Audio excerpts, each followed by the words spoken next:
Take that as a snippet and keep it. Yeah, we should. It's gonna make it For real. I'm gonna put it in the same snippet as Jason talking about the casting couch.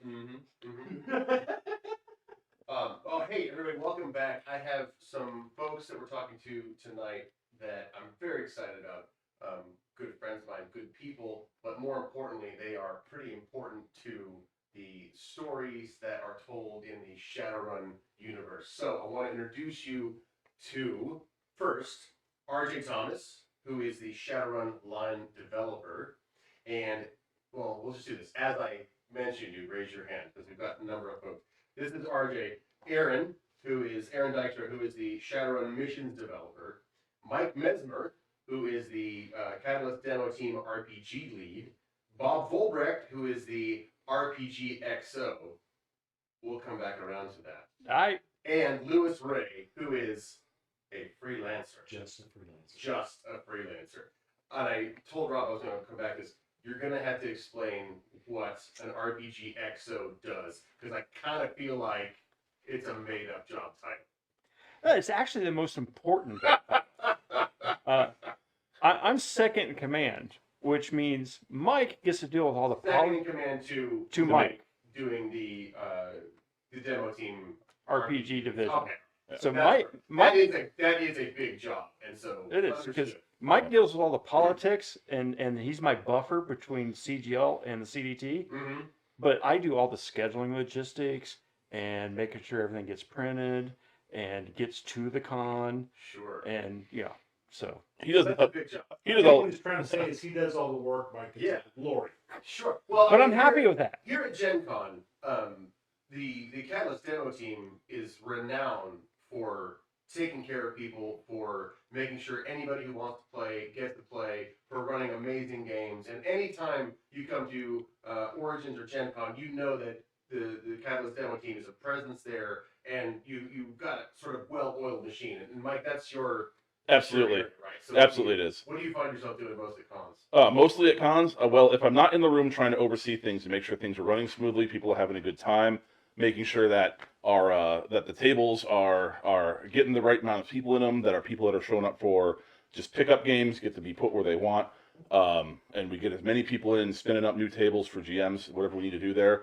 We're also doing other things on the side, making sure we get the room lighting correctly, making sure that we have the right supplies for our GMs to continue. Like everything this con, from water to simply ice to pencils. We've had to make runs to get all of that stuff this con. So it's a matter of taking care of all of that, making sure that all of our GMs are getting their proper compensation, going up, that kind of thing. Yeah, and so all of the games that you run at cons, all the Shadowrun games, are called missions, right? Yes, they are. Yeah. There are some that are not. They're mostly introductory missions. We still call them missions internally, but they're introductory sessions. Missions are a particular thing in Shadowrun, as opposed to like published adventures. Yes. Missions are how would you describe it, Aaron, as the mission? Yeah, it's the living campaign, right? Where really we want to create a series of adventures that tell a light story that can be told out of order. Because when you're going to a convention, you never know what slots you're going to get, right? Sure. It's really a struggle. So we want to make sure that they're standalone, but also you can see the thread that weaves between them, and you participate and you grow your character through these adventures. And you can go to any game store, you can go to any convention and be able to pick it up and take that character and keep running with it. Yeah, and one of the brilliant things, and this has to do directly with you, but one of the brilliant things I've seen at conventions is the GMs will show up not necessarily knowing sometimes, like they might, the schedule might have changed, and they might have some games that are, these people showed up with a bunch of tickets and they want to play, but we don't have a schedule, and some GM will scramble and they'll just get handed, the mission that they're going to run. And so, number one, a testament to the GM that can just say, I've never run this before, and I'm going to run this. But also, the missions, the way that they're laid out, and the way that your team writes them, the way that they put them together is, you can do that. You can just sit down at a table and say, I've never seen this before, but I can use the way this is laid out and in the story that's being told and just run it, immediately. That's a pretty important skill. I always put it as a testament to the GMs mostly. Like, I think we do a good job with the structure, and honestly, it's a structure I inherited from Bowl and those that have come before me. but you know, we've got scan this. So some of the structure, there's scan this and tell it to them straight. Those are the two things. If you just look at those, you can run an adventure and just move it through. And those are just really simple tools. But from there, it's the GM's creativity that makes it come alive. Yeah, I've been coming to Gen Con for over 10 years, and just every single time people leave the Shadowrun, demo team room thinking, I just had this amazing thing. They always have stories. You guys just are crushing it, and thank you for providing the fans with all of this amazing. It's been brilliant. Yeah, It's great fun. absolutely. On the other side, it's not. I mean, in missions basically are cons and the pickup games and in the living campaign that you might play out in the world. But then there's the broader, right, or the sort of more streamlined, not living campaign, like the actual lore of Shadowrun itself. That's like sort of deep and wide, and like you can really dig your fingers into it. And Rob, that's your forte. Yes. Not only that, but like also the mechanics and the direction of the game itself. But like, so you've been in this position for how long? This is a new thing for you. This is extremely new. I officially did not take the position until December of last year. I kind of knew it was coming a couple months ahead of time, but Catalyst Game Labs was in a period of restructuring. So that means the RPG division had not yet technically been created. It was something that kind of had to be passed by the powers that be. And, then they had to figure out, how the structure was going to look, who they're going to need to bring on, all that fun stuff. But it was actually kind of funny because last Gen Con, so almost a year today, was when I had a conversation with Jason Hardy about another one of my crackpot ideas for another Shadowrun project. And RJ has a never-ending list of crackpot ideas for Shadowrun. so many, and it's only getting worse now that I'm in charge because I don't have to ask permission; I just do it.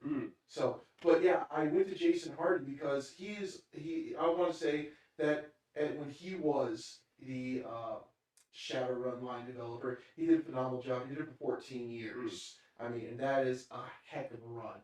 But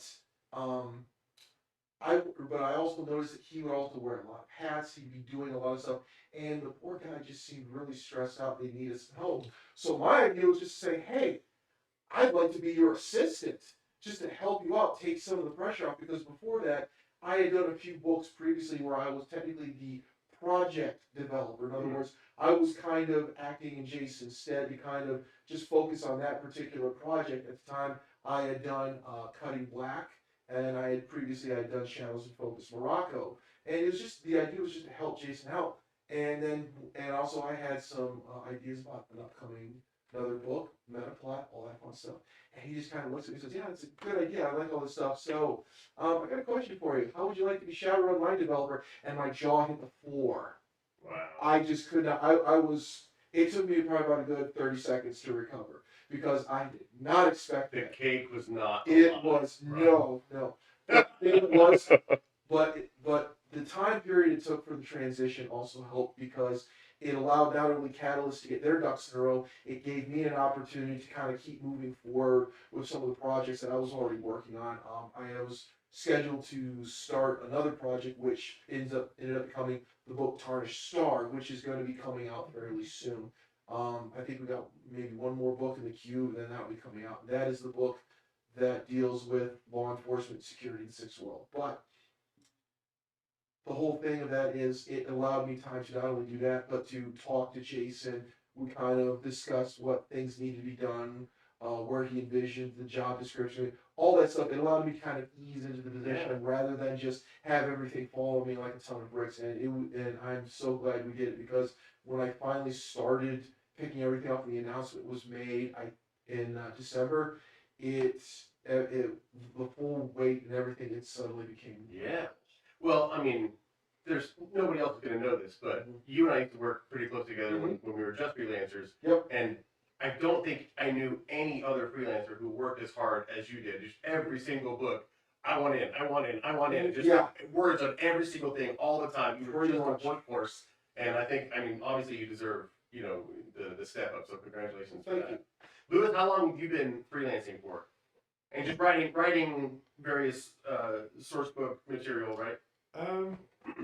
Maybe 4 years now, and mission writing for a couple years before that. Yeah, absolutely. There's a pipeline there, right? Yeah, There is pipeline, yeah. You write some missions, right? And people like them, and you're like, come hey, to maybe I can conventions do and that. run games. You get to know everybody. You say, hey, I want to write some stuff, Everybody. write some missions. Yeah. You do a good job at that. I- And you just I work your way up. personally liked Lewis a lot because he took a lot of the plot threads that I made and he ran with It's been my goal is to Lewis is fill on up all the your good. tangled plot threads. So, in brief, there are 1, 2, 3, 4, 5 of you. In brief, how did you first get exposed to Shadowrun? And we'll just go like this. So, start with Rob. Okay, so I first got into Shadowrun back right out of high school with Shadowrun Second Edition back in like the mid '90s. Yeah, that might date me a little bit, but who cares? So I got to do that. I started playing, and then I took a break around when Fourth Edition came out because that's when my daughter was born. Of course, priorities. And then I took a night job where I was working overnight security, and it's boring. There's nothing to do. 8 hours a night, maybe 3 hours of work. So I had a lot of downtime. So I started grabbing a lot of my old books, a lot of my old Shadowrun novels, the classical ones. Never Deal with the Dragon, the Trilogy of Power, all that fun stuff. And I started reading it again, and I said, you know what? I haven't checked in on Shadowrun in a while.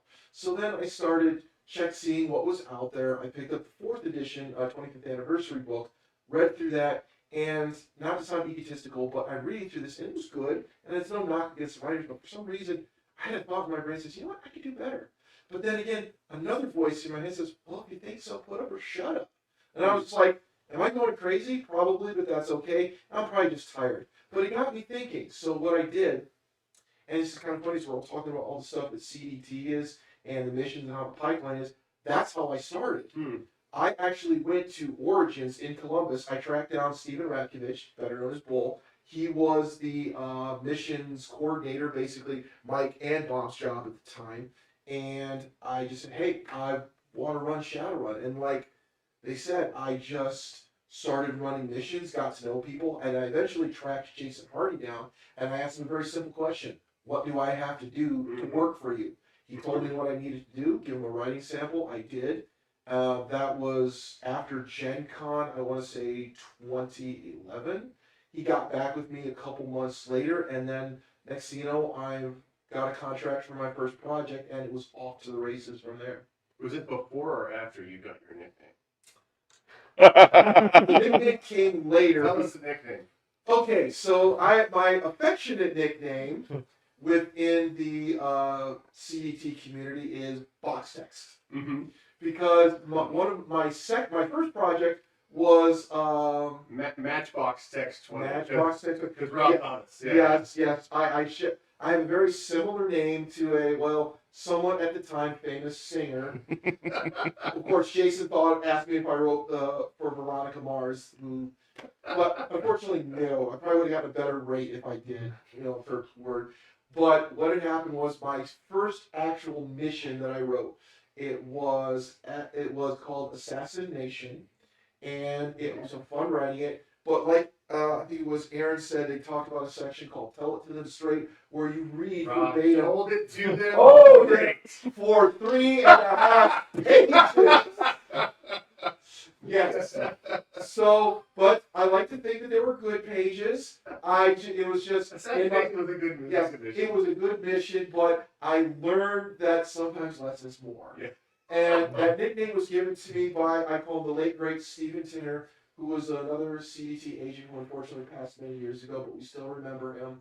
And it just sort of stuck. And rather than kind of hem and haw about it, I kind of wear it as a badge of honor. Yeah. Because at the time, a lot of people came to me. They gave me a little bit of grief for it, but it was good-natured grief. But at the same time, it both motivated me, but I also got a lot of support from people who said, hey, we like you, but, you can try this, and, I was smart enough to listen to the advice I was given.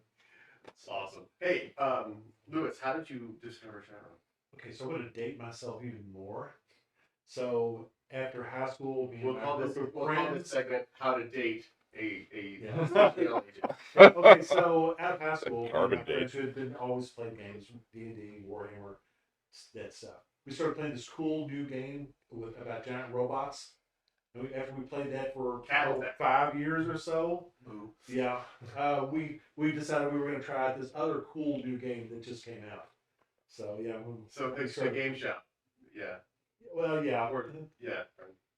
just friends. I Yeah. mean, we just picked it up because we've been playing BattleTech for a couple Sure. of years. And, Yeah. hey, we'll try this out. It Yeah. looks cool. Yeah. And I think that was right about the time that Blade Runner had just come out, so we were all into the the Gibson, the cool Yeah. Yeah. cyberpunk theme. And how did you eventually transition into freelancing?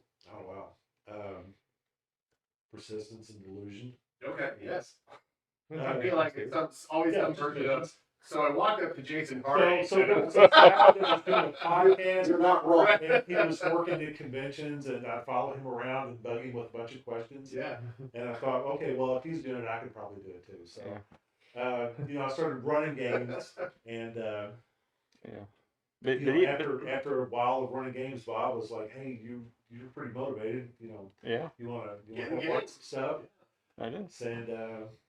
And And I remember I had a project I was working on that I was in a desperate need of a writer to help me with, and yeah, I snagged Lewis, and It's I like, "Hey, you I wanna told work on this?" Jason It's Lewis like, is going to help me "No, finish this yeah, chapter, well, and yes. Jason was like, okay, and Sure. Lewis has been a freelancer ever since. Is that double Yeah. clutch? Yeah, it was double Yeah, it clutch. was like, oh, we don't have anything that we can't pay him. We can't give him a contract, but he can get credit for it. It's Sure. like, well, hell yeah, dude. What do you need? 20,000 words? That's Let's like, get started. that's like the golden message there. We don't have to pay him. Just credit. That's all he wants is credit. Great. Aaron, how did you discover Shadowrun? I was demo aging a different game, and I went to a convention, and there was where there's like 6 or 7 different games there, one game master for each, and we didn't have any players, and so the GMs all got together and we just started playing each other's games. And one of the other demo agents at the time, who lives in where I live out in Seattle, they went first, and I got hooked. It just sunk its teeth in like immediately. And then I went to Gencon. I played a bunch of games there. I ran up to Ray and I said, "Hey, want to be a CDT agent?" He's like, "You're in." Mm-hmm. And that's really where Right. it started. Wasn't Bray Regal? Yeah. Yeah. Oh, you're volunteering here. Sit down. Play this game. Yeah. And then how did that become? I'm in charge of the missions. So I opted to write a couple samples for myself. Maybe I can't write. I'm just gonna go give it a try. And I wrote it. I gave it to another GM. He loved it. So I basically started doing play tests and editing for Danny, who was the missions dev at the time. And then he said, "You're gonna submit a sample for missions." And I was like, "Yeah, I was planning." I was like, "No, you're going to submit a sample for missions." Got my first mission, got my second mission. I kept helping him, and then when he decided it was time to do his own thing, Mm-hmm. he told Jason that you should use this guy. Sweet. That's how I got the gig. Right on. Mike, how did you discover Shadowrun? Well, back in the Stone Age of the '90s, like we all talked about, I had a pretty regular D&D group at the time, and one of my buddies from that introduced me to this kind of the older, meaner big brother of in RPGs, which turned out to be Shadowrun Second Ed at the time. Mm-hmm. Maybe it was still First Ed. It was hard to tell. Maybe we were still playing First Ed when Second Ed was out. I don't even really know. But it turned out to be like, hey, this game is just cooler because it has way cooler stuff in it. Like, it's not just you walk into a room and there's an orc in a treasure chest, right? Now it's like, now you're running from the orc and he's got a cannon. Right. Like, what are you gonna do? Okay, so and he's gonna chase you down on his motorcycle, right? Like, it got way better from there. But I just got way into it, and over the years, I got more and more. I became the guy who was running the game, and more, and eventually there was an open call on this really old public forum for Shadowrun that everyone used to use, Dump Shock, back in the day. For an open call for some GMs one year, and I said, "Oh, what the hell? I've never been to Gen Con before." So I booked a ticket. I talked to Chuck at the time. I flew out solo and went to my first Gen Con. I didn't know anybody here at all. Whatever, I had no idea. A couple people saw me walking around like a lost puppy and picked me up, and I started making some friends, right? And started running some games and started having a great time. And then I just been coming back every year ever since. Yeah.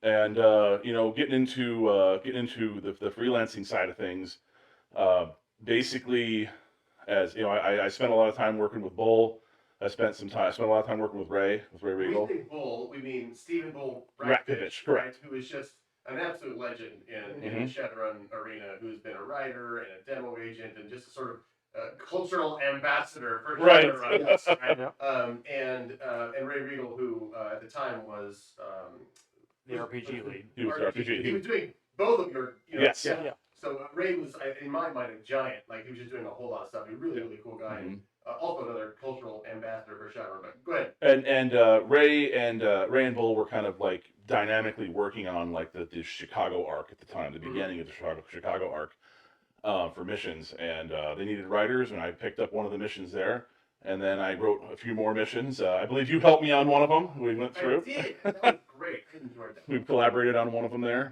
I wrote the end of the missions arc for Chicago, and then before that though, I ended up pitching in for getting in on Cutting Aces at the time, which was my first like regular source Istanbul book. stuff. Right? Istanbul, Yeah, yep. yeah, I remember that. Did a lot of the Istanbul stuff there. That was a lot of fun. I had so much fun writing that, and then from there, as RJ said, off to the races. Yeah. New things from there. I did a chunk of work on Tarnished Star, so I'm totally looking forward to that one. Yes, he did. And it's interesting. I used to run the Shadowrun LARP at cons here too, and that's how I met Lewis as one of my players at the Shadowrun LARP, walking around with a in a big trench coat and 100-degree heat in Indianapolis, and I had him going from place to place. Running games. I would show up in LARP every day. Yeah.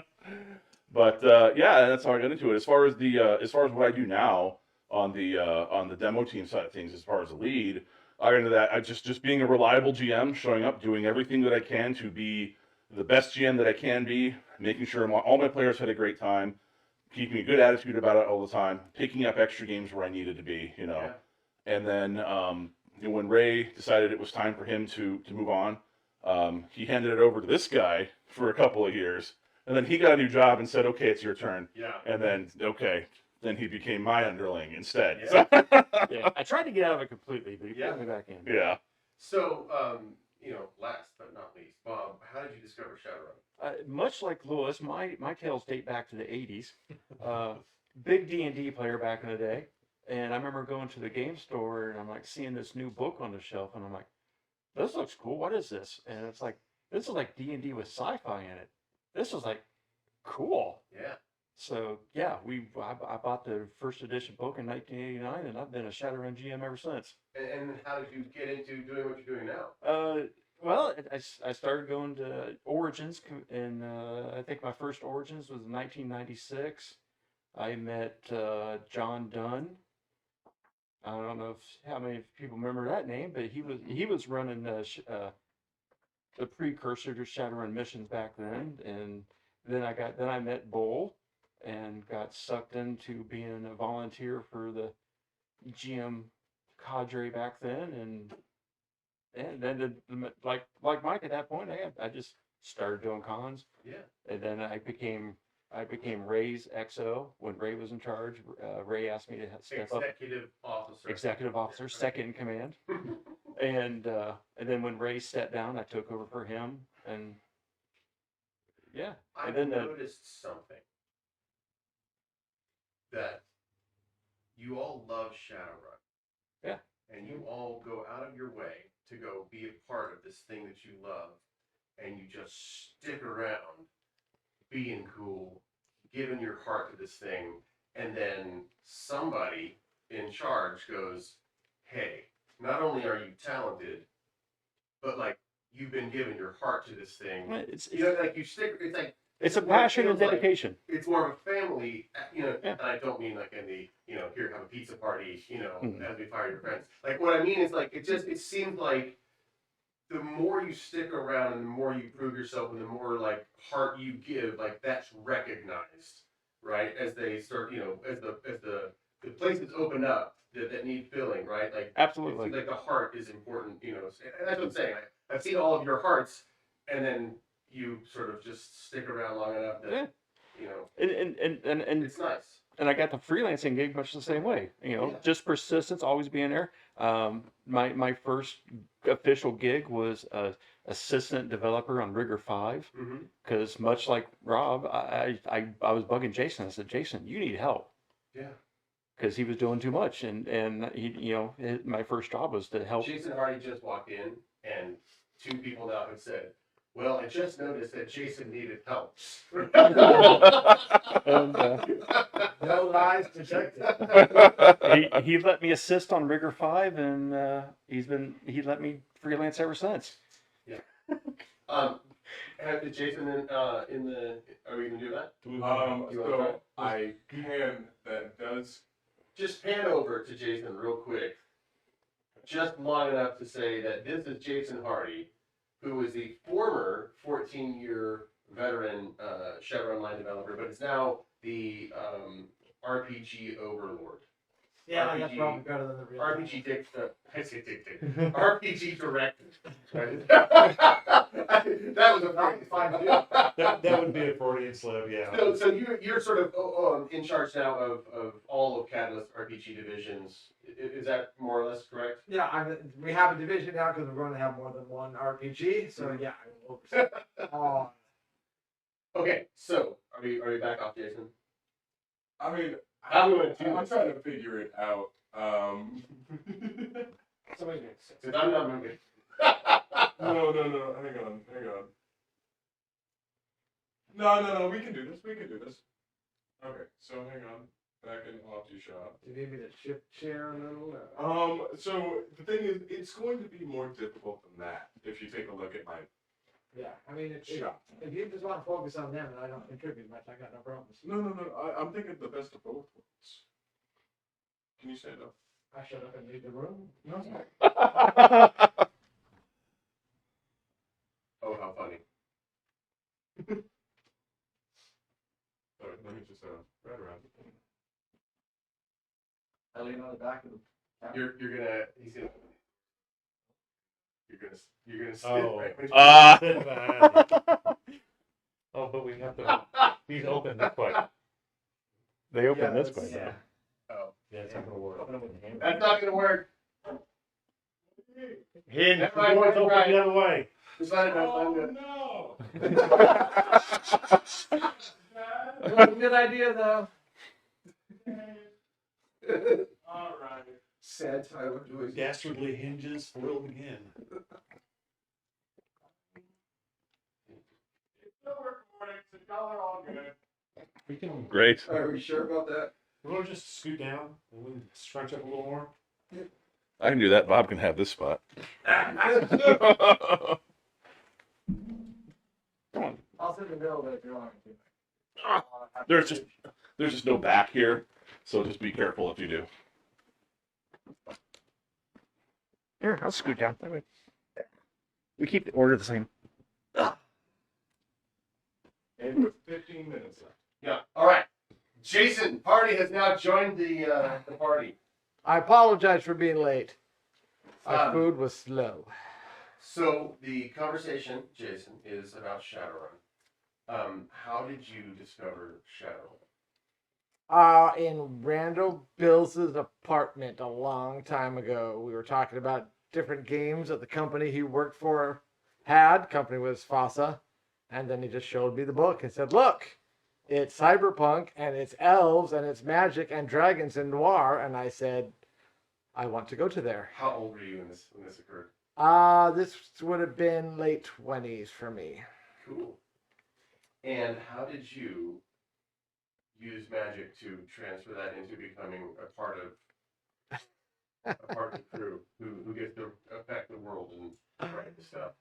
So I had written a novel on my own at that point. It wasn't great, but the fact that I had written it was enough that when the editor at FASA needed a novel written because a writer dropped out, Randall referred me to her and she said, okay, can you write a novel for us in a month? And I said, sure. This was for Crimson Skies. And so I wrote a Crimson Skies novel. And then I wrote another one because she liked the first one. And then fireworks went off in the background as Opti Fireworks going watches. off. All right. Baseball game either ended or someone hit a home run. And the editor liked those novels well enough that she said, are there any other properties that we have that you'd like to work on? And I said, yeah, Shadowrun. And she said, well, there's a lot of people who want to work for Shadowrun. Time out. How about something else? And I said, how about Shadowrun? And she said, okay. Pitch a Shadowrun novel. So I pitched a Shadowrun novel to the line developer at the time, Mike Mulvihill, and then FOSSA closed down. And then I chased the license for a while, and I got offered a novel by someone who was working with WizKids when WizKids had the license. And so I started thinking about that, and then she got laid off.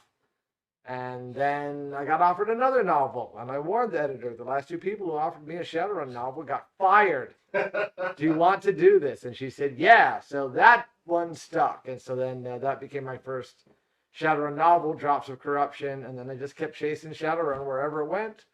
I wrote stuff for FanPro and edited for them. And then when I went to Catalyst, I edited for them and wrote a little bit. And then when I heard the line developer position open up, I said, gimme, gimme, gimme. And they said, why not? So that's the thing. If you just have the heart and stick around Shadowrun long enough, you will get promoted. Yeah. Okay, because now there's 6 of you in no more than 2 sentences. What do you like most about Shadowrun? I'm sorry, Rob. I like the ability to do whatever I want and whatever my crazy mind can create of, as long as it's within the rules. Cool, Lewis. I love the lore. I love the depth of the lore and the universe that's created around it. Eric. I love the blend of things that you would see today with this crazy future that could be, and a crazy future that could never be. The freedom to run the game however you want against this awesome tapestry of a background and lore that is with there. Wow. I love the combination of this cutting edge sci-fi and this high fantasy lore and history that is so much depth into the world. Yeah. And Jason. You take noir ice cream and then put on cyberpunk hot fudge and then fantasy whipped cream and you eat it forever. Yes. You eat it forever. Almost happened to you. I just did. Poor Tyler. It's gonna talk about food. Go get a chicken wrap, Tyler. So a lot of you mentioned lore and story and theme and setting, right? So one of the things that is consistent about Shadowrun among the fans is they love the lore, right? And a lot of times with something like D&D, what you hear is about people's home campaign and how it's different and it's a totally different setting where they just use the rules of D&D, right? It's maybe changing a little bit now, but like when Shadowrun was introduced, you were in the lore. Like this is the world you're playing in, right? So how do you think that is both a blessing and also how does it become more difficult the longer the lore goes on? And I'll say this for the people who are writing the lore, namely you, Rob. you and Lewis can sort of swing at this one. So it is a blessing because it is so rich. Like everyone said, I am a lore guy first and foremost. I've always said that game mechanics are great and fine, but they're simply a vehicle to tell the story. If you don't have that good story, good world, and good lore ready to go to lay the foundation, then it just becomes number crunching. You've got to have that hook. And the lore provides that hook because it gives the framework that you operate within, without things like having Mr. Johnson, the corporations, the magic setting and how it works, the technology and how it blends and ends up on the street, and how you get a bunch of people suddenly thrust to work together or who have worked together for a long time, suddenly are being hired to do this crazy job and make money just to survive. But with that great amount of lore, that 35 plus years of lore, is a lot to keep track of. And, despite sometimes the best efforts, every now and again something does fall within the cracks. But the great thing I will say about the current batch of freelancers that I have now taken over and am now leading the charge with, they are so dedicated to this lore and making sure we get everything right. They have accepted that responsibility and wear it like a badge of honor because we want to preserve not only that legacy, but we want to keep it moving forward. Because who knows, maybe in the next 10, 15, 20, maybe 35 years from now, we'll have another crop of writers who are just getting started and are going back to our stuff and using our words as references for building their lore going to, in the next generation. Lewis, how has that been for you as a freelancer coming in? Is it hard to sort of keep everything in mind as you're writing new stuff? Well, me personally, no, because I'm fanatical about it. He's the encyclopedia. He's the guy I go to when I have a question about war. Just kind of to answer the question, another way to put a different spin on it. Why is it a blessing and a curse? I think I didn't say curse. I said a blessing or challenge. challenge. Okay, challenge. Well, the same thing that makes it great also makes it a challenge. Sure. Okay, because it is created as a gestalt. It's an accumulation of dozens of different people, and everybody has their own spin on it. And so people come up with creative solutions and creative paths for the lore to go down that I would never think of. I may think of something that Bob would never think of. Yeah. And also because you've got so many different perspectives on it, it's kind of like herding cats because it all goes in different directions. Yeah. And then you've got people that always try to weave it back together, but then that makes it much more rich. Yeah. So it both adds to the complexity of it, makes it harder. And one of the things I personally have trouble with is toning it down.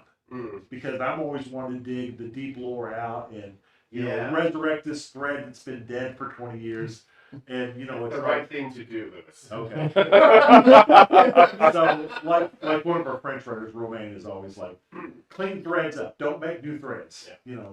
And so, but like I said, it's such a rich tapestry, and people are so creative when you get them together in a group. Yeah. But it does add so many levels of complexity to it. It is hard to keep track. Yeah, to piggyback on what you two just said, I was interviewing some BattleTech guys yesterday, and they said very much the same thing. Like, they grew up reading all of this stuff, and so when they got the opportunity to write, like, they have all of these little bitty things that they remember, right? That like they're interested in. Nobody else might be, but like there's this part of lore that is there, mentioned but unexplored, and they're like, I've always kind of wanted to open this can and do that. And to your point, like when freelancers hop in, like they're all like, okay, what can I do, right? And usually it's like, no, you can't kill, a great dragon. No, you can't, have your character romance Harlequin. Like you're not going to do that. So then they go, okay, what's your third or fourth idea?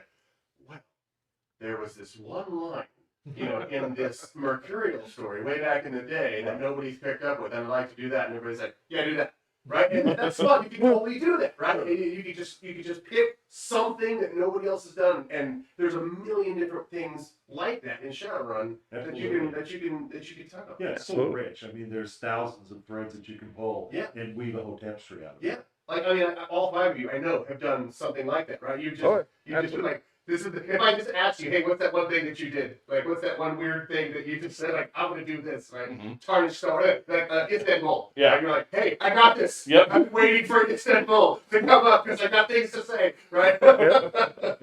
Rob's like, hey, what if the power went out in Georgia, right? Like we're going to, not in Detroit, but still. Yeah. Like, so, yeah, that's a good answer. That's a good answer. I wrote a whole novel from one small piece of feral cities.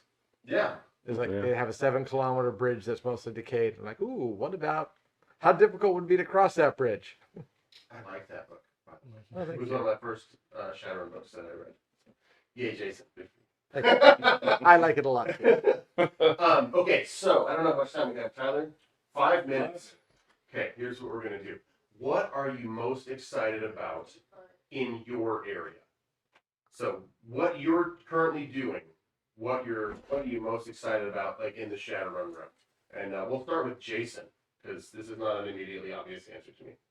I'm excited that other people get to put their spin on it in a little different way. I got to do a lot with it, and I'm extraordinarily lucky that I got to, but any collaborative universe like Shadowrun benefits from a lot of hands going in and doing it, and it's, a good time for someone else to push it in their direction and to take collaboration the way that he wants to, and I'm excited to see it because it'll be different and more surprising to me than it's been for a while. Yeah.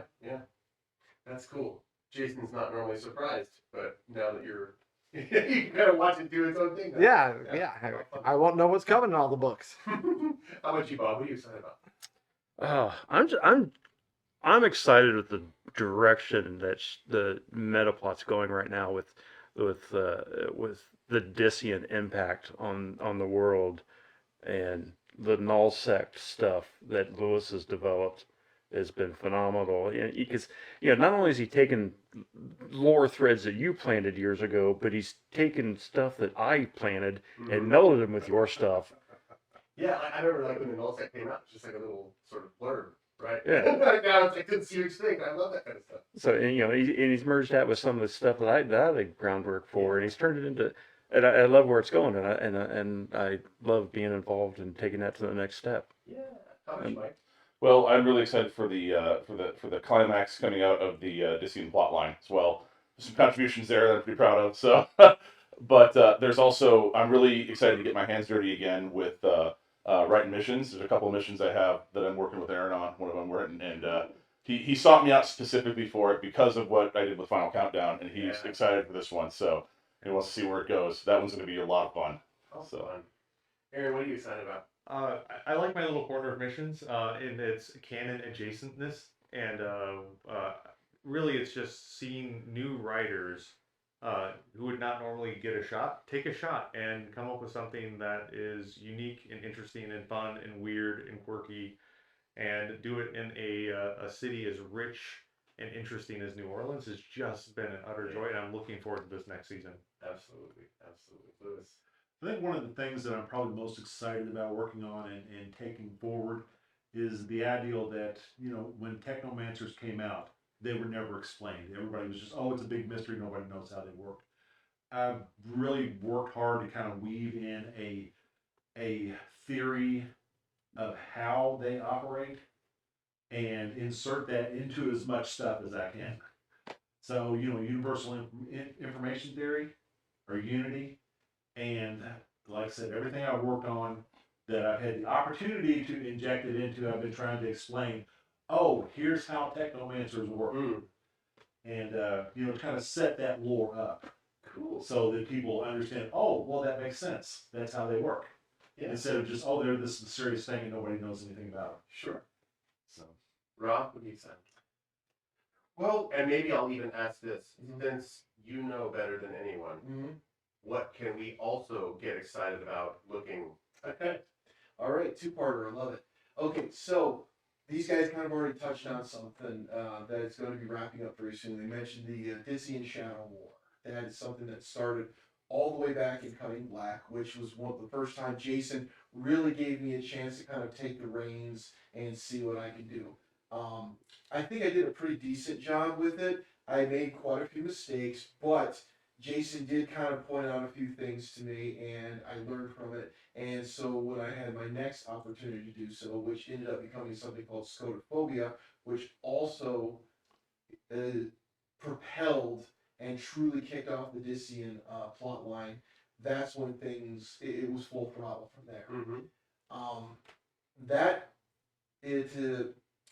has been finished. It has been written, and it is getting ready to go to print. I am excited to see how many people hopefully will embrace this, because I've had a lot of people at this convention specifically say, hey, I love this storyline. I kind of like where this is going, and they've been begging me to ask them what's coming up next. I am before I get to the second part, I will say that I'm also kind of sad to see that plotline go, because it was something I had been working on for so long. Sure. And it's kind of like finally seeing the kid finally go off and do their own thing, or that work that you finally finished, there's always going to be a little part of you that's sad. Yeah. that it's over with and it's done. But what that means is there's now the opportunity for, as you said something about the insanity that's to come. Oh, there's plenty to come. And this give us a taste. so I can't see. That's the thing. I can't really say too much. But what I know, I'm not supposed to give teasers. I've been told many, many times because it pisses people off. But I'm going to do it anyway. Why? Because I have power. So I will simply say that because They of get the events corrupted that so fast. happened in the Dykstra plotline that ends in Lethal Harvest, there's going to be some interesting changes, both in how certain things work and in the fabric of the sixth world as society. It's this. There will no. The status quo is going to be forever changed, and it's That's not the most vague thing I could Yep. possibly think of that you could. exactly. Oh, That's well, the worst obviously one. also everybody dies. Well, everybody dies eventually. It's just how, and if they do a scream, you're not. Especially in Shadowrun. You heard it here. Fabric is going to be important. The clothing industry of Shadowrun is no longer predictable. But and it's not just going to be one particular thing that's going to be changed. There's going to be multiple plot threads, new ways for players to jump in. There's going to be it's essentially it's a ripple effect throughout the entire sixth world. And maybe a good jumping on point for new players. people to Exactly. Jump on. Yeah. Because one of the things that I've always wanted to do, I love world spanning, high stakes, end of the world stuff like we're doing with the Dykstra and Shadow War. But at the same time, I also love the down and dirty grittiness that is Shadowrun. And I've always, and one of my goals when I first got this position was I want to make sure that Shadowrun does not stray too far from its roots. And then we make sure we start putting more punk back in Shadowrun Cyberpunk. Well, you heard it here first. That's a pretty noble goal. Everybody, thank you so much for being here, and thank you for everything that you're doing for Shadowrun, because I know I like it, and the fans love it, and you guys seem to be giving the fans what they want. So keep it up. Thanks for being here. Thank you. Thanks, Abby. Thank you.